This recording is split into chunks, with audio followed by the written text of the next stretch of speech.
간헐적 단식할 때보다 살쪘냐고요? 전혀요. 오히려 간헐적 폭식이 사라졌습니다. 그리고 저는 식사법을 통해서 그 어떤 음식도 두렵지 않게 되었어요. 저는 간헐적 단식을 할 때보다 몸도 마음도 건강해졌습니다. 중요한 건 한 끼를 덜 먹고 정해진 시간에만 몰아서 막 먹는 게 아니더라고요. 간헐적 단식보다 10배, 아니 100배 더 효과본 식습관이자 아이유님도 지키신다는 이 식습관은 바로 분쇄 식사입니다. 안녕하세요. 살 말고 삶을 사는 소조입니다. 여러분 식사할 때 보통 몇 분 정도 걸리시나요? 그리고 입안에 있는 음식물이 어떤 상태일 때 꿀꺽 삼키시나요? 저는 분쇄 식사를 하고 난 뒤로부터 소화불량이나 가스 차는 그런 증상들, 그리고 변비 이런 것들이 되게 많이 해소가 되었어요. 그리고 밥을 먹고 나서 후식을 먹지 않는 것도 되게 수월해졌는데요. 이런 씹는 습관이 우리의 소화기관에 미치는 영향이 엄청 크더라고요. 미처 다 씹지 않은 너무 큰 음식물 덩어리, 그런 입자가 우리의 장에 들어가면 박테리아가 번식하기 너무 쉬운 환경을 만들어버린대요. 이로 인해서 이제 복부 팽만, 그런 좀 이렇게 가스 차는 현상, 그 다음에 소화불량, 그리고 변비까지도 생기고요. 그러니까 애초에 먹을 때 충분히 꼭꼭 씹지 않아 버리면 음식물이 제대로 분해가 되지 않아서 우리의 위장에서 충분한 소화와 흡수가 일어나지 않는다고 합니다. 자, 여러분, 필요한 영양이 우리 몸에 충분히 들어오지 않게 되면 어떤 현상이 일어날까요? 우리 몸은 본능적으로 고칼로리의 식사 혹은 간식들을 찾게 될 겁니다.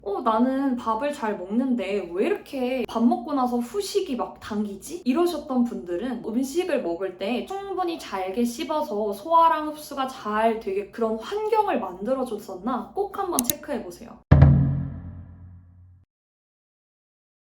제가 실제로 꼭꼭 씹기를 한 뒤부터 눈에 띄게 달라진 점 3가지가 있는데요. 첫 번째, 배부름 신호가 정말 잘 느껴집니다. 우리가 꼭꼭 씹다 보면 자연스럽게 식사 시간은 늘어나요. 10분 밥을 먹었을 때보다 20분, 30분 식탁에서 길게 시간을 가졌을 때 조금 더 포만감이 잘 느껴진다고 느끼신 적 있을 거예요. 그런데 식사 시간 자체를 길게 갖는 것보다 꼭꼭 씹어서 분쇄를 할 때 소화 흡수가 잘 되기도 하고 자연스럽게 식사 시간을 길게 가져가게 되기 때문에 저는 식사 시간 자체보다 분쇄에 집중하라고 말씀드리고 싶습니다. 둘째, 과식을 안 하게 됩니다. 그냥 배부르면 수저 놓으면 되니까 이제는 어떤 음식도 두렵지가 않더라고요. 예전에는 막 애써 참았다면 이제는 내가 필요한 양 이상을 먹는 게 좀 자연스럽게 어려워진 느낌? 원래 저는 다 먹고 나서 일어나서야 나 과식했다 이렇게 후회를 했었는데 그런 현상이 사라졌습니다. 셋째, 화장실을 정말 잘 갑니다. 소화가 잘 되는 거는 물론이고 이거는 약간 더러운 이야기일 수도 있는데 정말 똥결이 달라졌어요. 물론 어떤 음식을 먹었냐, 물을 얼마나 마셨냐 이런 변수들이 되게 많지만 저는 기존의 음식 그 다음에 물 마시는 거 비슷했던 것 같은데 꼭꼭 씹기만으로도 화장실에서의 그 변화가 엄청났습니다. 근데 식사 시간에 제한이 있는 직장인이나 학생분들도 많으실 거예요. 그럴 때는 어떻게 해야 하냐. 전문가들은 위에 막 많이 때려 넣기보다는 평소에 조금 덜 먹게 되더라도 잘 먹는 거를 선택하라고 하더라고요. 그래서 저는 한 달 정도 연습 기간을 좀 가져봤습니다. 여유가 있는 시간대, 식사를 하면 무조건 분쇄하는 연습을 했습니다. 그러니까 정말로 가스가 덜 차더라고요. 심지어는 제가 평소에 먹었을 때 가스가 찼던 그런 음식들을 먹어도 속에서 느껴지는 그런 불편감이 완전 다르다. 이거를 제가 느꼈어요. 그리고 만약에 진짜 30분 이내에 다 메뉴 고르고 식사까지 다 끝내야 한다. 이런 경우에는 다른 식사 있죠. 다른 끼니를 정말 잘 챙기려고 노력했고 짧게 먹어야 하는 식사는 조금 보너스 개념으로 생각을 해서 양이 조금 적더라도 분쇄를 하려고 노력을 했습니다. 아무튼 이렇게 분쇄를 연습하니까 기존에는 한 10분 컷으로 먹었던 제가 이제는 기본 20-30분은 식사를 하게 된 것 같아요. 다시 한번 강조하지만 시간 그 자체보다는 내가 그 음식물을 잘 분쇄를 했는가가 제일 중요합니다.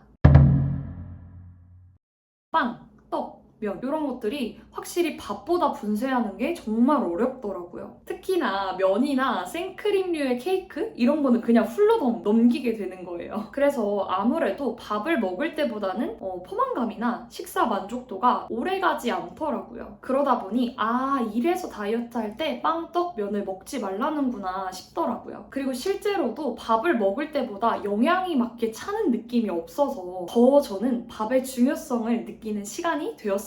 여러분도 한번 이 분쇄 식사를 실험해보세요. 진짜 정말이지 다이어트 환, 효소 이런 거 필요 없습니다. 다른 거 말고 정말 이거부터 한번 시작해보세요. 사실 우리 몸은 원래 있는 그대로 기능하게 창조되었잖아요. 그러니까 다시 기본으로 단순하게 본질에 집중할 때 어떠한 규칙과 강박 안에 있을 때보다 훨씬 더 좋은 컨디션으로 살아갈 수 있는 것 같아요. 제가 지난 영상에서도 언급했던 것처럼 사실 어떠한 규칙과 금지가 강해질수록 우리의 입은 수시로 터지게 됩니다. 저는 살을 빼려고 3년간 간헐적 단식을 했었고 그러면서 자연스럽게 식사 시간에 대한 강박이 생겼었어요. 그래서 배가 너무 고파도 막 허벅지 꼬집으면서 배고픔을 참고 식사가 가능한 시간이 언제 오나 막 엄청 집착하고 일은 일대로 못하고 단식을 하기로 한 시간이 딱 끝나면 그때 막 미친 듯이 먹고 10분 컷하고 이랬었거든요. 그러다 보니까 식사를 하고 나서도 어딘가 만족감은 만족감대로 없고 바로 밥 먹고 후식 찾으러 가고 이런 악순환이 이어졌던 것 같아요. 그리고 공복 시간이 너무 길어졌을 때는 거의 밥 먹을 수 있을 때 배가 찢어지듯 위에 밀어넣는 그런 간헐적 거의 폭식을 하기도 했었고요. 저도 3년간 간헐적 단식을 하면서 그 간헐적 단식의 이점을 느끼기도 했고 또 충분히 이해를 하지만 분쇄 식사를 만나고 나서는 간헐적 단식을 정말 빡세게 할 때보다 삼시세끼 밥 먹는 지금이 몸을 보기에도 그렇고 삶의 컨디션도 훨씬 더 만족스러워요. 그러니 여러분 오늘부터 어떤 식사를 하든 주어진 식사에 감사하는 마음을 갖고 진짜 제대로 꼭꼭